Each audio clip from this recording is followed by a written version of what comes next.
Hey y'all, welcome to the channel. Today I'm going to be talking about my PCOS pregnancy story and how I found out I was pregnant. So let's get right to it. So around April 2018-ish, I went to the doctor and long story short, found out that I have PCOS, which is polycystic ovary syndrome. And basically, it affects your hormones in many different ways. But I know one way is it affects your hormones because it doesn't let your eggs mature enough to release. So it affects you having a baby. So I remember my doctor telling me at the time that I have PCOS, and they told me that my eggs didn't mature enough to release. And I instantly just kind of got sad because I was like, wait, so that means that I won't be able to ever have a baby. And they tell me that some people do, some people don't. But if I did end up getting pregnant, or if I did try, it would be super hard for me to get pregnant because, like I said, my eggs. I was really sad because I've always wanted to be a mom. I've been a nanny, I've been a babysitter, I've taken care of other people's kids for a long time. And I really just wanted to have my own. Like, that was super, super, super important to me. That's one of the things I wanted the most for years. Um, so around, fast forward to now, around June of last year, I my baby was conceived. And so for like a couple of months, I just kept kind of going on about my normal day, but I started having symptoms. But I remember, y'all, like June the 27th or like July the 1st or somewhere around there, my aunt asked me, she was like, do you have something to tell us? And I was like, no. And she was just like, okay. And she just laughed it off and left it alone, right? So anyway, fast forward to like July, I started feeling sick. I wasn't really eating. I ate like a croissant one time from Quick Chip and I, kind of vomited or whatever. And so after all of that, I didn't really think anything of it. I just thought it was a bad croissant or so. So I kept going about my normal day, started having different symptoms. I had like cramps and back pains, but that's usually what I have every month during that time of the month or so. So I didn't really pay attention. I just thought that it was going to come, just that it was going to come late. But after 2 months and having like multiple symptoms, and then I remember like going to work one time and they had garlic, like used garlic to cook. The first time it was kind of like, but the second time I almost vomited, so I knew. And then after, missing my cycle for a couple of months, my friend was like, all right, I think it's time for you to kind of take a test. I think you might actually be expecting. And I was like, no, because like I said, I didn't really think of it that much, which is why I didn't go to the doctor really because of my PCOS. I didn't really, think of it. And so anyway, my birthday was August the 1st. And so I wasn't really eating that much, wasn't really drinking. And so after my birthday, I ate like a little bit that day, but after my birthday, um, I'll say the next week on like the 8th, I took a test. Long story short, I took a test and it was positive. And I didn't really believe it like that because since I wasn't really drinking and I needed to drink something to be able to take the test, I drank Gatorade, and it says you're not really supposed to drink before you take the test because it can affect your test results. And so I was like, okay, didn't really think of it too much. So I'll say the next morning I took another one and it was the same results, but they said you're not supposed to take them that close together because the results will yield the same. So I was like, okay, so just kind of left it alone. But I could feel in my heart that I knew that I was. I just kind of left it alone though.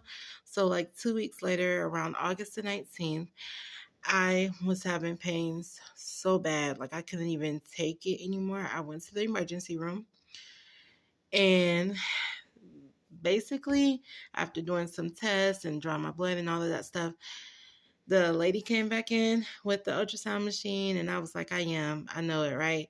And she was like, I can't really tell you that. And I was like, but you're here with the ultrasound machine. And she was like, well, there could be other reasons, but I'm like, I know why I'm here.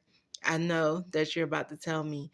And y'all, the lady put the gel on my belly, and I could see my baby on this.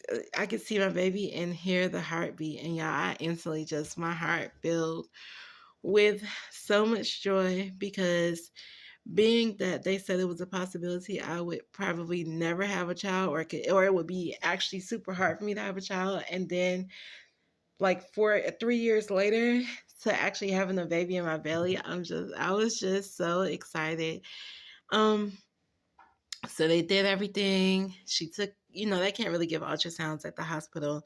So she took a picture of the ultrasound for me on my phone, and I was just super excited. They gave me some saline because I was dehydrated. And anyway, I left, had to start setting up appointments. And so, that was August the 19th. September the 30th was my first OB appointment. And I was about 19 weeks at the time, because, mind you, when I went to the hospital, I was already about to be 13 weeks, literally. And so went to my first OB appointment. They did my test and everything. And the lady was like, do you want to know what you're having? And I told her, I was like, I already know. I'm having a boy.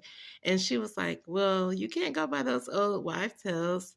And so when she did my ultrasound, she ended up saying, you're having a boy. And we both just laughed so hard, because I went by the old wives' tales, and I already just kind of felt it in my heart, because I knew that I wanted my first child to be a boy. So for God to bless me with my boy first, I just was like, oh my gosh. To have any baby in my belly at that point was just like, oh my gosh. So I kept going, going to the appointments, taking the vitamins, whatever, whatever. And so I'll say, I ended up having this. I can't remember exactly when it was, but I'll say maybe a couple of months later. That was September, October, November. So November-ish, I was going to a high-risk doctor, because I did end up having gestational diabetes. And so I was going to the high-risk doctor, and I was on metformin. And so the pills weren't really controlling my sugar levels, because I still was barely eating. I actually lost weight during my pregnancy. I wasn't really eating. And so at that point, they were like, we're going to need you to get on insulin. And I did everything I could to avoid that, because giving yourself shots is no fun, right? So I did everything I could to avoid that. But what ended up happening was my sugar levels were staying up, and the baby started getting extra amniotic fluid around the sac. So I didn't have a choice, y'all. I ended up having to start giving myself insulin shots twice a day. No fun. I alternated spots just to get, it done. But after a while, the issue resolved itself, and I had to keep giving myself insulin shots until I end up going to the hospital. So anyway, after that, the months went by. It gets to be, I'll say, December.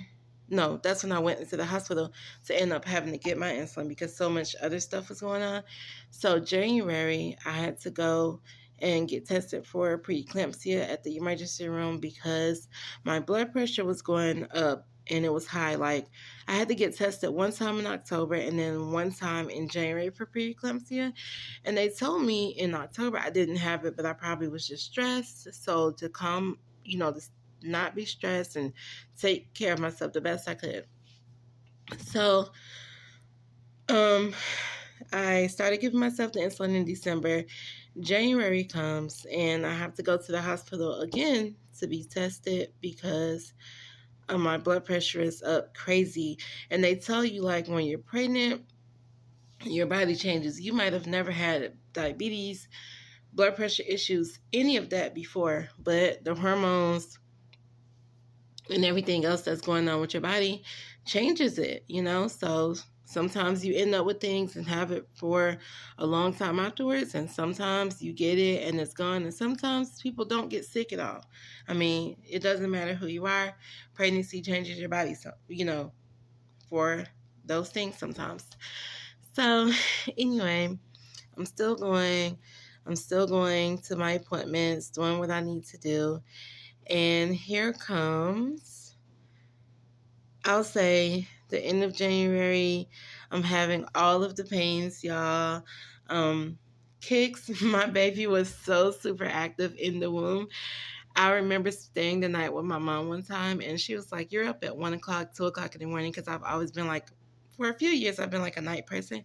My baby would be kicking and moving and flipping and all of those things. 1, 2 o'clock in the morning. She said, "Your baby's doing that now. When he's born and probably throughout like babyhood for a while, he's gonna be up like that." And he actually was sometimes. And I mean, that's kind of normal for babies, but he actually is sometimes now. I'm trying to get him on the schedule.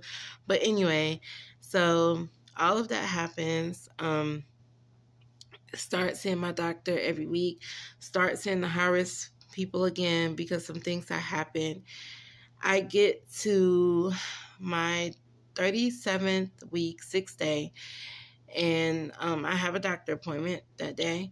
And so my doctor told me that because before I went to go get tested for preeclampsia, she was like, "If you go again and go to the high risk doctor, we're going to probably have to induce you at 38 weeks versus 39 weeks, because at 39 weeks, it was only if for the gestational diabetes, but if I had preeclampsia and gestational diabetes, I was going to have to get induced at 38 weeks." So it was a misunderstanding, and I somehow missed my doctor appointment, but she called me and told me I needed to come in. She did my checkup, whatever. And then I got hit with the whammy. She said, "You are getting induced tomorrow," which would have been 38 weeks for me. They did my urine sample, and she ended up finding lots of protein in my urine, which they had never found before. She was like, "No, you can't even wait until tomorrow. You have to go to the hospital now, like today." Y'all, it was so crazy because I didn't even have anything washed for him, no backpack, nothing, because I still had an extra week and I wanted to get all the, stuff done, hair, nails, whatever. Couldn't even do any of that. Because I had to hurry up and get there. So I go home, I pack my bag, and I just take the stuff to my mom. She washed like a few sleepers for him to come home in, and that was pretty much that. So we get to the hospital that night, and they couldn't start my induction until right at 38 weeks. So I get checked in. They ask me all the questions. I get changed into my gown and all of those things. And then I'll say 1:45, because I think I went on the 7th. And so that was a Tuesday night. 1:45, Wednesday morning, which was February the 8th. They started my induction process. And it was crazy, y'all, because my baby was supposed to end up being born. He was supposed to be born February 23rd, but he ended up being born on February the 12th. And it's so crazy because he shares a birthday with someone very special. But y'all, I'm going to end the video here. In the next video, I will tell my labor and delivery story, which is really crazy as well. But thank you guys for watching. If you like what you heard, then please like, comment, and subscribe and share the video. Tell your friends. I'm trying to get our subscribers up. Like I said, we're a new channel. So I hope you guys like this video. I hope everyone has a blessed night, and I will catch you guys in the next one.